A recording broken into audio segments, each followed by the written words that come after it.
Hello again.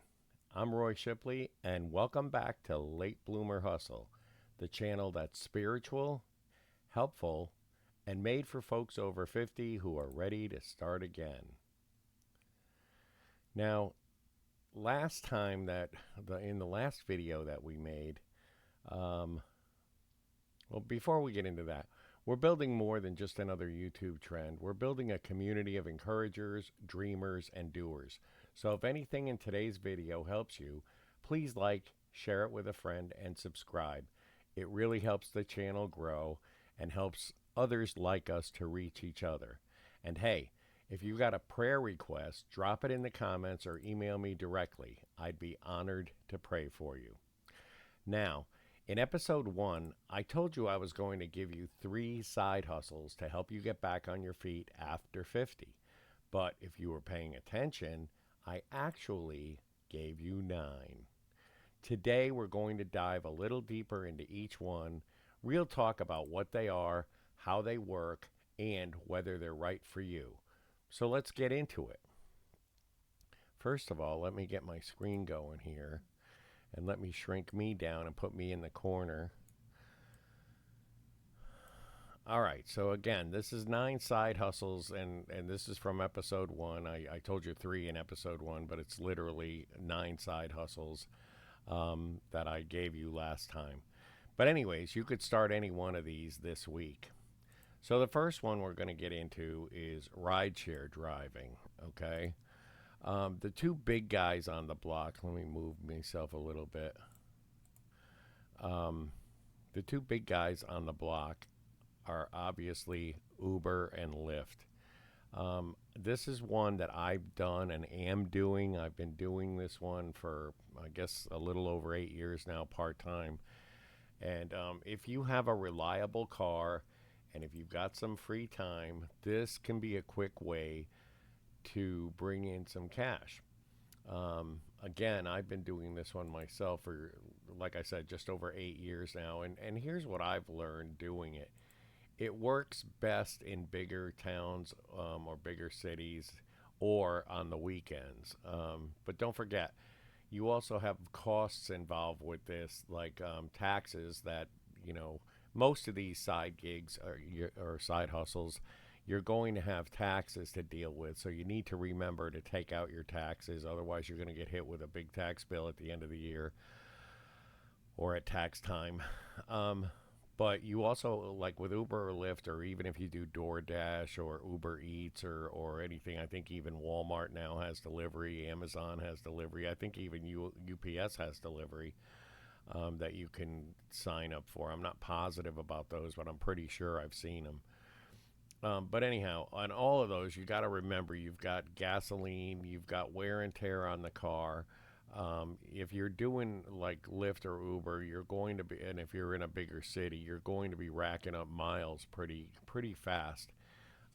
Especially if you're doing it full time. Again, I just do it part time, but still, even part time, I rack up probably 4,000 miles a month on my car. But anyways, all of that stuff is going to eat into your earnings. The other thing is nights can pay more, but if your night vision isn't what it used to be, like mine, it's something else you need to consider before you decide to do it. Still, if you need flexibility and fast cash, rideshare is a decent option. And again, I've been doing it this long because it's for me, it's an easy thing. You know, I don't have to start at 7 or 8 or 9 a.m. or whatever. I can do it on the days I feel like doing it. I can do it, you know, or if I don't want to do it, I don't have to do it. You know, and if I want to go all day long, I can go all day long. If I want to just go for a couple hours, I can do that. So to me, that's one of the bonuses or pluses, if you will, about doing Lyft or Uber. I used to drive for both, but I dropped Uber after a couple months because Uber was, I don't know, just Uber to me was a different animal, and there were issues with payments from them at the time. Now, again, this was 8 years ago, so they may have changed by now, so I don't want to cast aspersions on them if they're not true. But at the time, you know, the guy that was running it was the guy, the original founder, and I forgot his name, and he was kind of a low life, if you will. Um, the way he treated people and women and stuff like that. He was just, I don't know. It wasn't my cup of tea. But anyways, like I said, if you do need flexibility and fast cash, rideshare is a decent option. Okay. So the next thing we're going to talk about is house sitting and or pet sitting, and a lot of times these two are kind of sort of combined together. Um, yeah, it's a quiet hustle with a lot of heart. Folks travel for work, they go on vacation, or they just want their pets in a familiar place. And if you have pets, you know that if you've gone on vacation, you don't really want to bring them to a kennel or any place to board them where you're not sure how they're going to be treated, and all that. You would rather, most people anyways, would rather have somebody they could trust or whatever to, take care of feed their animal, water their animal, even walk it or whatever. But it's a good little gig if if it's something where you don't need to make $1 million, which by the way you're not going to make $1 million with any of these, unless you start a business and hire help and everything. Um, but again, this isn't a bad hustle, especially house sitting and stuff. It's quiet for the most part. And you can find gigs on sites like Rover. There's another site called care.com, and there's a lot of others. And again, at the end of the video, I'm going to tell you, if you need help, I'll help you. Um, and you can also, find gigs by spreading the word in Facebook groups that you're in, or in your neighborhood. You can put up flyers and stuff like that you're doing that kind of thing, and just spread the word. If you're dependable and if you like animals, that one's golden. Now, another one that sort of ties into this is dog walking. A lot of people are busy and their pets still need love and they need exercise. And nowadays, you've got people that are working, 10, 12, hours a day. They're busy with picking up their kids from school, from soccer, from, things like that. Um, and they don't have time to walk the dogs. And another good thing about walking dogs, especially if you can, get it, if you're in a busier neighborhood or a bigger, city neighborhood where, you've got houses close to each other and you can walk them all, and there's a park relatively close by. It's not a bad gig. You don't need a degree. You don't need a big investment for doing this. You just have to be trustworthy, show up on time, and care for those pups like they were your own. And the bonus to this is you'll also get your steps in, so you'll get some exercise doing this too, which is probably something I should be doing, but that's that's another conversation. Okay. Next we have baking or meal prep. If you can cook, or better yet, if you can bake, people will pay you. Again, folks are busy with their lives. New moms, seniors who don't cook anymore. All these people need help with healthy homemade meals. Again, they're busy with, their kids from school, their jobs, a lot of things. And everybody knows everybody's busy nowadays. And so, this is something that people will pay you for. To find people to cook for or bake for, you can start with your church. You can maybe put up flyers in your church or something, or spread the word in church groups that you may be in.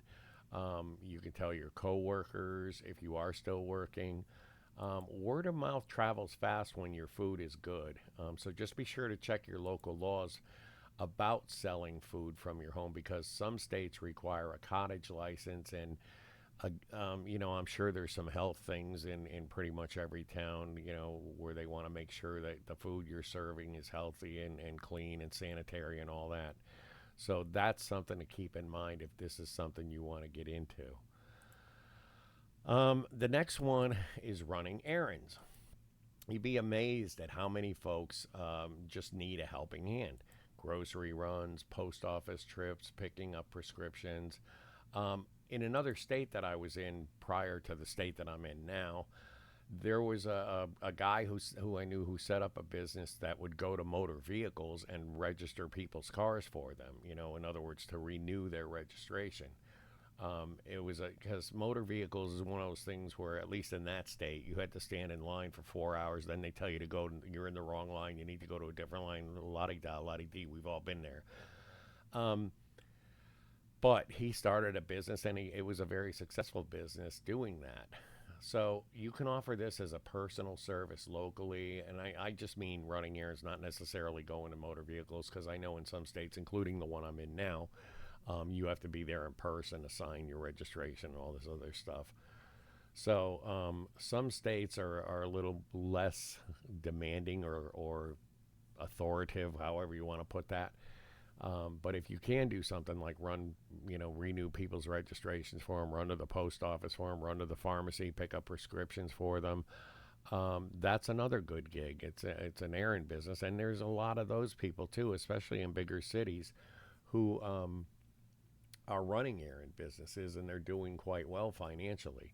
And again, it's nothing you really need a license for or anything. And again, with all of these that I'm talking about, check with your local authorities, because there may be, you may need to have a business license and all that. So over here where I am, you don't need one for things like this. But again, I do know that in other states that I've been in, you do need to, register your business with the local tax office or whoever. But anyways, you can offer this errand service, as a personal service locally, or there are apps like there are for pretty much all of these. There's apps that you can use to find jobs. Like on one of them is TaskRabbit. Instacart is another one for grocery shopping, and older adults, single parents, and even busy professionals are happy to pay for that convenience. Okay, another one that doesn't really get too many people looking at it is indoor plant care. Um, Indoor plant care. If you have a green thumb, it's not a bad thing at all. You can make money keeping other people's plants healthy and alive. Uh, you could do this to like people that have Airbnbs. Sorry, I got a little tongue twisted there. But Airbnbs, doctors' offices, real estate offices, things like that, where they have plants, restaurants, plant sitting, watering schedules, even repotting. It's a niche. It's a niche hustle, but people who care about their plants really care. And again, you can do this for offices, Airbnb hosts, and elderly folks too, who often need help with this kind of thing.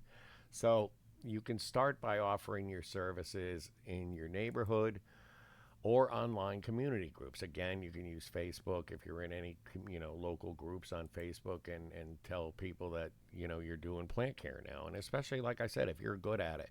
My mom used to have plants when I was growing up, and she was a green thumb, and she had some pretty wild plants. I mean, but she loved those plants, and she would have been good at this. But anyways, it's again, a lot of people have house plants, and they don't have the time to properly tend to them. And I know people now that buy plants, and they wind up killing them in a week or two, not purposely, but they just do because they don't have that green thumb. Okay, so the next one we're going to talk about is a virtual assistant, or a VA. If you're organized, and if you're somewhat tech savvy or just a good communicator, businesses are hiring virtual assistants for customer service, data entry, email management, and lots more. You don't need to be a tech genius. You just need to be reliable. And again, you can find these kind of jobs. There's places online like Fiverr, FIV as in victory, ERR. There's Upwork, and there's a bunch of other ones. I think even on TaskRabbit you can find VA jobs. There is a lot of competition, I've noticed, in this particular niche. I get emails all the time from my bookkeeping business for, do I need a VA? This guy or this woman or this one or that one is reaching out to try to get a job doing VA work for me. Excuse me. And I'm just, I'm not at the point where I need a VA. I mean, if I did, I would get one. But anyways, that's another thing you could think about. A lot of businesses need a hand, like real estate offices, again, insurance offices, places like that. Um, and even some small construction companies, contractors and stuff. Guys that do floors, siding, and that kind of thing. A lot of them need help with stuff like that because they're not tech savvy. They don't really have time to keep organized, so that helps them. And those are possibilities to get jobs in that niche. All right, the next one, moving on, is organizing and or decluttering. Um, if you like bringing order to chaos, and you can help others do the same, you can work on people's closets, garages, kitchens, paperwork. People will pay you to help them get their life in order. Now, to do this one, I would strongly suggest, if you are going to do this one, once you get your first job, take before and after photos. Start building a small portfolio. It's therapeutic work for you and for your clients. And again, um, to find clients, I would suggest Facebook, groups. Again, your friends, your church groups, things like that. Hang up flyers wherever you can in stores or, laundromats, places like that where people are going to be. Um, okay, so that was number 8. And the last one, number 9, because remember I told you in the last video I did, I told you I had 3, and these were the 9 that I actually had in that one. But I didn't, all I did was mention them. I didn't really get into any depth, and I'm still not getting into any real depth here. I'm just going a little deeper than we did in the first one. But number 9 is a business loan broker or a commercial money broker, a commercial loan broker. All of those things mean the same thing. And this one might be new to a lot of you, but as a money broker or a commercial money broker, you're basically a middleman, okay? You're connecting people who need funding with companies that offer it. So, like personally, I do the things I do is I told you already, I do the rideshare thing part time. I usually do that on the weekends and maybe for a couple hours in the afternoon here and there. Um, I also have a bookkeeping business, okay? Um, and then on top of that, I have this a loan broker. I broker loans for small businesses.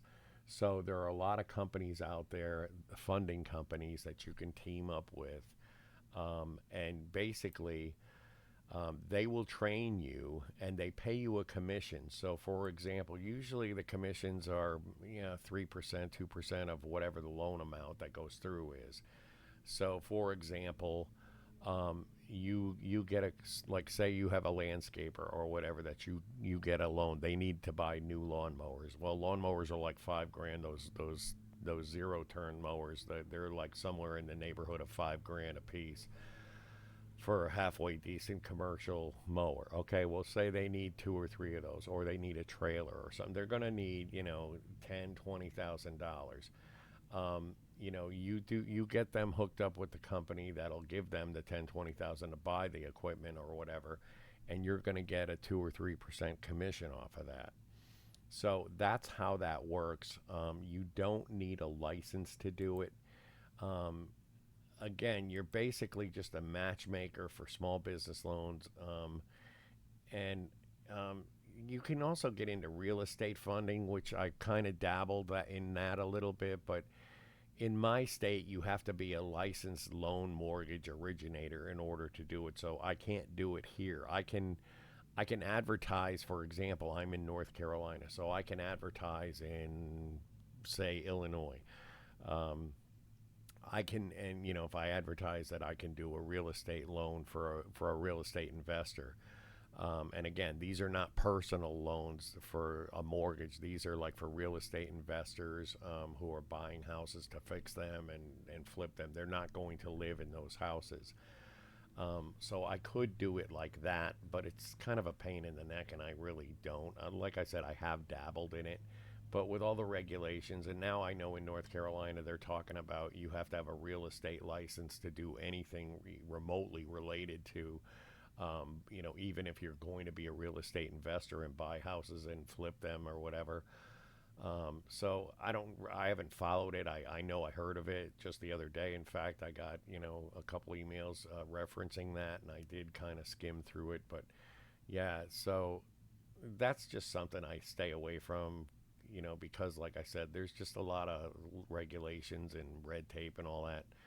But again, if you're just doing small commercial business loans or even large commercial business loans, you don't need a lending license, but you do have to do your homework and make sure the programs that you're affiliating yourself with are legitimate, and that the company that you wind up with, or companies, I have a couple that I work with, because, for example, the landscaping guy that I was talking about before, or that I used as an example before, say his credit isn't what it should be or whatever. So lender A says, no, we can't do it. So then I go to lender B and hit them with the same package, the loan package, and then they look it over and say, well, maybe. And then I go to lender C and they go, yeah, we can do it.